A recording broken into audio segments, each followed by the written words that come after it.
আমি পায়েস বানাবো। পায়েস বানানোর জন্য কি কি লাগছে চলুন দেখে নিই।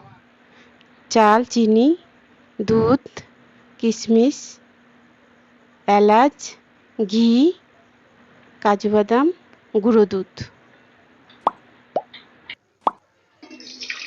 আমি 2 প্যাকেট দুধ কেটে নিয়েছি, এটা আমি এবার এর মধ্যে দিয়ে দিচ্ছি।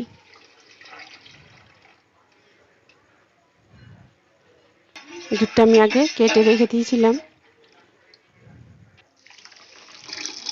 চালটা আমি ধুয়ে নিচ্ছি। চালটা আমি একবার ধুয়ে নেব। ততক্ষণে দুধটা আমার ফুটে উঠছে। এবার আমি চালটা দিয়ে দেব। এই যে চালটা আমি দিয়ে দিচ্ছি। দুধটা উতলেই উঠছে, আমি চাল আবার দিয়ে দিলাম।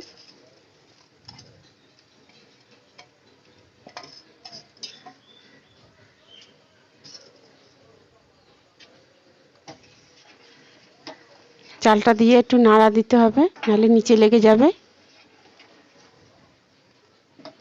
এই যে ভালো করে নাড়তে হবে।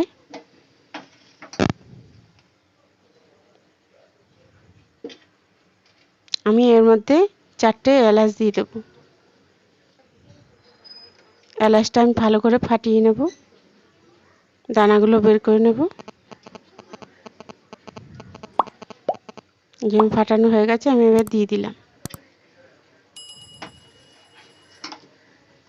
দুধটার মধ্যে ভালো করে নাড়তে হবে।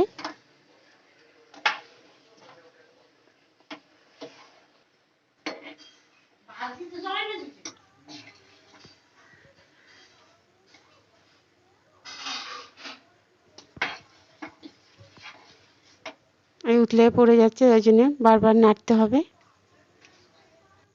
কিশমিশটা আমি ধুয়ে রেখে দিয়েছিলাম, এটা আমি এখন দিয়ে দিলাম।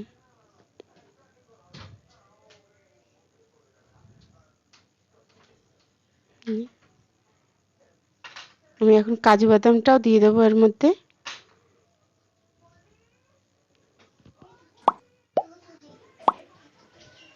এই যে কাজু বাদামটা আমি গুঁড়ো করে রেখে দিয়েছিলাম আগে, এই যে সবটা আমি দিয়ে দেব।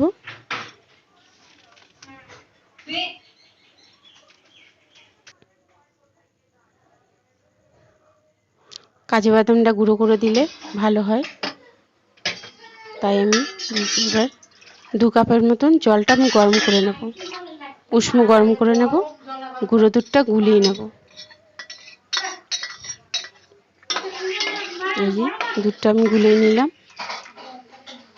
এই দুধটা আমি পরে লাস্টে দেব। স্বাদ মতন একটু নুন দিয়ে দিলাম। নুন দিলে একটু স্বাদটা ভালো হয়, তাই আমি একটুখানি নুন দিয়ে দিয়েছি। এই যে ঘন ঘন নাড়তে হবে। ভাতটা হয়ে আসছে, এবার দেখুন। এবার আমি চিনি দিয়ে দেবো এর মধ্যে।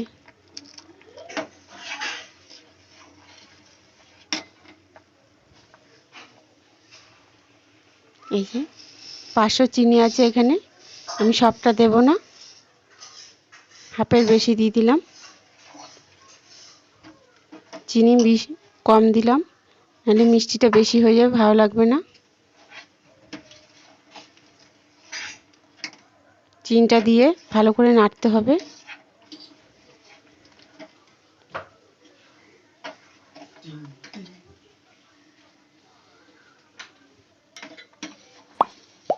এই যে পায়েস আমার হয়ে এসছে, দেখুন।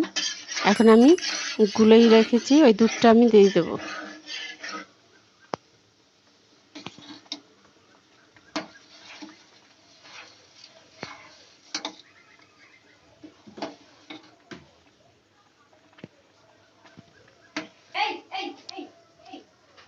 আমি এবার দুধটা দিয়ে দিচ্ছি।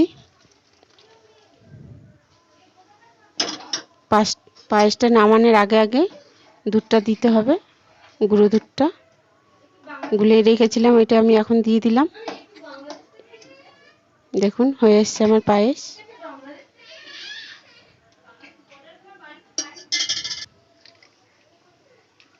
আমি 2 চামচ ঘি দিয়ে দেবো।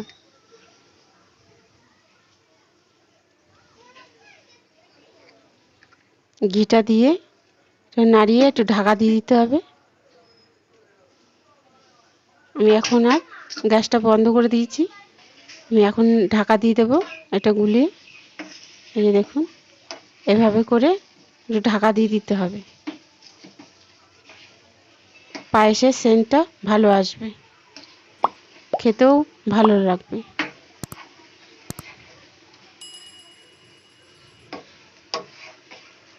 দেখুন হয়ে গেছে আমার পায়েস।